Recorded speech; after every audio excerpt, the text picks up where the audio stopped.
Voltamos com o Doutor Me Consulta e eu convido você para participar do nosso programa. Se você tem alguma dúvida sobre qualquer tipo de patologia, não guarde esta dúvida para você. Compartilhe aqui conosco, é muito simples. Basta você enviar para o número da produção que está aparecendo aí na sua telinha. E agora, o Labovida tem um recado para você. O teste molecular para a Covid-19, PCR, é um exame genético para a detecção do coronavírus desde os primeiros dias de infecção. O PCR detecta o vírus na fase aguda da doença, identificando a presença do RNA do vírus em amostras obtidas por meio de suave, o famoso cotonete, na mucosa do nariz e garganta. É um teste indolor, porém pode ser incômodo para algumas pessoas. O exame deve ser realizado por pacientes do 2º ao 12º dia de início dos sintomas, como febre, tosse seca, cansaço, entre outros. Agende seu exame pelo WhatsApp 98803 1565 ou ligue 3626-4276. A coleta pode ser realizada na sua casa e o resultado do teste sai em até 24 horas. O laboratório está sempre buscando o melhor para atendê-los e, claro, sempre com um selo de qualidade que só o Labovida tem. Não fique na dúvida, faça o seu exame. Labovida, cuidando de você. Estamos recebendo aqui no Doutor Me Consulta o cirurgião plástico, Dr. Arco Verde. Tudo bom, doutor? Seja bem-vindo. Kelly, tudo bem. Como vai? Tudo bem, graças a Deus. Hoje nós vamos falar sobre aqueles pacientes, né, que querem fazer cirurgia plástica, mas querem copiar feições e traços corporais. Acredito que muitos pacientes, quando lhe procuram o doutor, devem até levar fotografias de artistas ou até mesmo de conhecidos querendo ter uma feição ou traço semelhante àquela pessoa. É possível isso, doutor? Olha, esse é um tema maravilhoso porque isso é uma realidade nos consultórios.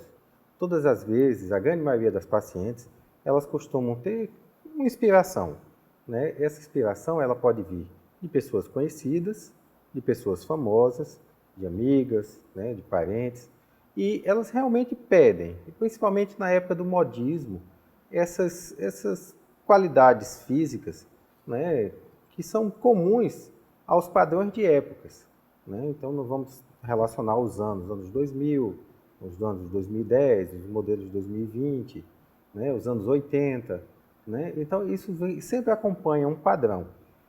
Não é uma coisa fácil da gente acompanhar e transformar pessoas em fotografias e imprimi-las. Embora atualmente a gente tenha visto vários pacientes com rostos, né, com essas modificações corporais, faciais, muito parecidos. Eles ficam quase que todos assim, meio que padronizados, um queixo quadrado, um queixo grande, uma mandíbula larga. Então, isso não é o ideal, a gente ter todos iguais. Cada pessoa tem sua individualidade, suas características, tem as suas características, tem a sua beleza. E isso deve ser preservado, mantido e aperfeiçoado, obviamente. Olha, doutor, falar nisso, a gente tem participação agora dos nossos telespectadores com perguntas a respeito desse tema. Vamos conhecer a primeira pergunta agora na tela. Vamos a eles.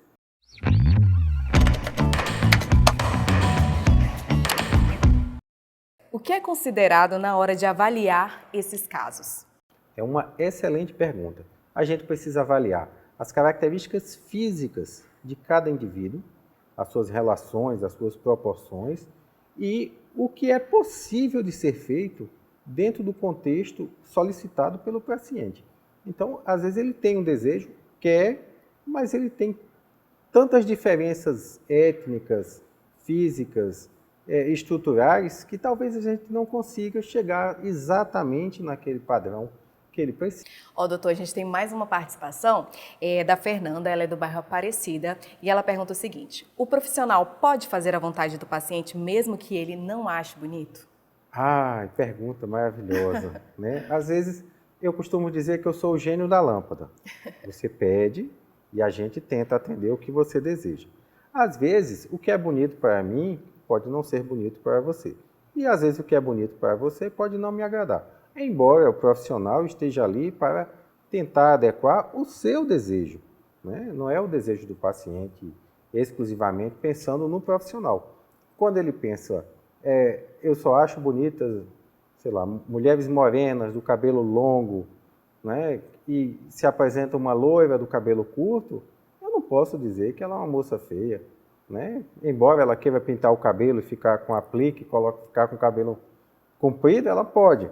Mas assim, quando ela procura o profissional, o cirurgião plástico, e ela deseja determinadas coisas e que a gente às vezes não concorda, por exemplo, vamos implantar um silicone 650 e ela, por exemplo, tem uma pele que não permite um implante de 650, né? Você explica para ela que aquele implante, talvez aquela volumetria nesse primeiro tempo não seja possível, tenta-se chegar no maior implante possível em relação à pele, para evitar estrias futuras, né?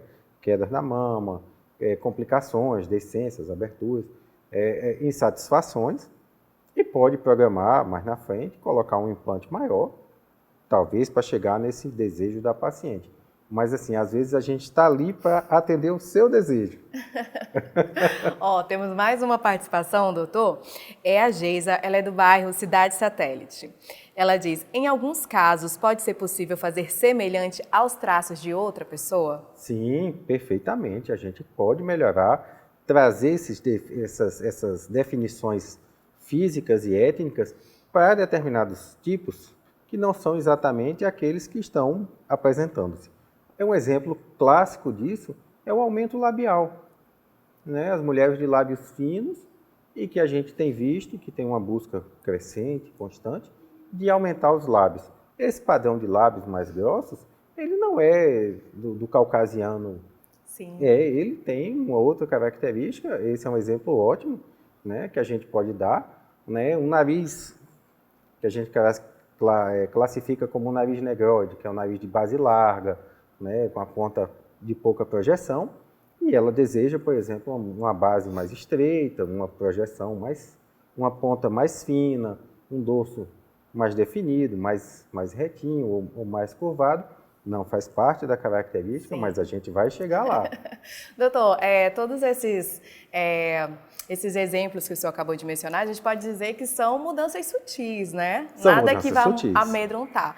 Mas assim, a gente consegue ver nas notícias, inclusive algumas pessoas até ficaram conhecidas nacionalmente, como aquelas pessoas que realmente gostariam de ser igual a outra pessoa. Não sei se vocês lembram, a situação, eu não me recordo agora o nome da pessoa, mas ele queria ser o Ken, né? O namorado da Barbie. Atualmente chama-se Jéssica Alves. E queria, olha, só tá por dentro, né? Queria ser o Ken de todo jeito, então ele fez assim uma transformação bem impactante. Ele inclusive é um brasileiro que já fez várias cirurgias plásticas, é uma pessoa conhecida internacionalmente e que realmente, inclusive, fez uma resignação sexual, mudou de sexo. Deixou de ser Ken, virou Barbie. Deixou de ser Ken, agora tornou-se a Barbie. Então, assim, tudo é possível. A tecnologia, a medicina evoluiu para atender o desejo dessas pessoas que buscam identidades, que buscam mudanças de gêneros, que buscam a aceitação dentro do contexto e grandes transformações também são possíveis, Kelly, porque a gente hoje consegue fazer isso. Sim. Né? Inadmissível e impensável em tempos atrás. Hoje a gente precisa ter uma mente mais aberta, a gente precisa buscar entender o paciente melhor para que a gente possa realmente oferecer a ele todas essas possibilidades de mudanças, inclusive de gênero. E realmente deixar muito claro, né, doutor? Porque eu sempre penso, e se esse paciente quiser voltar atrás, né? É muito complicado. É difícil, né?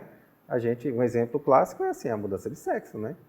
Quando a gente faz uma amputação peniana e faz um anel vagina e usa a glande do pênis para fazer o colo, sim, o neocolo. Então, eu agora quero o pênis de volta, né? Uma situação delicada. Por isso que a gente, assim, precisa que o paciente entenda que esse é um processo longo. Existe até um acompanhamento de psicólogo, né? Precisa um acompanhamento do psicólogo. É um processo jurídico, né? São coisas que vão além do consultório. São coisas que vão além de um consultório, além de uma consulta de consultório, uma, sim, consulta simples. Mas a grande maioria deles não estão dispostas a ir tão longe. Eles vão a mudanças mais sutis, a se parecerem com padrões de época, mulheres mais definidas, mulheres de cinturas mais finas, né? Aumenta o glúteo, aproxima as orelhas, define essa região facial, melhora o nariz, melhora a maçã do rosto, né? Melhora o mento, papada, Mas se aumenta for a mama. nessa linha, tá ótimo, Tá né? ótimo, Porque né? vai estar só melhorando as características daquela Com certeza. pessoa. Tenho certeza que o resultado estético é satisfatório para elas, é gratificante para o cirurgião que a gente faz. Então, assim, é um território muito fértil para a gente conversar sobre isso. Doutor, eu quero agradecer mais uma vez a sua presença aqui no Doutor Me Consulta. Eu já falei aqui outras vezes, a gente fica muito feliz com a sua presença aqui. E a gente que agradece. Já estou ansiosa para o próximo programa. Vamos aí. Olha, se você tem alguma pergunta a fazer ao nosso cirurgião plástico, Dr. Arco Verde, encaminhe suas perguntas para o número da produção que está aparecendo aí na sua telinha. Eu conto com a sua participação. E agora o Doutor Me Consulta vai para um breve intervalo, mas não saia daí que a gente volta já já.